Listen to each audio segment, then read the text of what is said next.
কয়েক বছর পরে শাকিব খানের ছেলে একটা সিনেমা করবে, নাম হবে মায়ের অধিকার। নায়ক থাকবে জয় আর ভিলেন থাকবে শাকিব খান।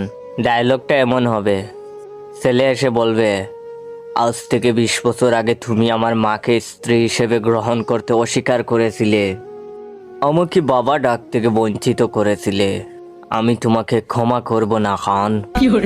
আজ তোমার একদিন আর আমার যে কয়দিন লাগে ওয়াইড সোম। অপবিশ্বাস এসে বলবে, না বাবা একথা বললো না, শেষ তো হলেও তোর জন্মদাতা পিতা আমার স্বামী, তার রক্ত তোর শরীরে, ক্ষমা কইরা দে বাবা। তখন শাকিব খান কান্না করে বলবে, আয় বাবা বুকে আয়, একবার আমাকে বাবা বলে ডাক। ছেলে বলবে, বাবা। তারপরে একটা গান হবে, দর্শকদের চোখে আনন্দের পানি, তারপরে পুলিশ আসবে, সিনেমা শেষ হয়ে যাবে।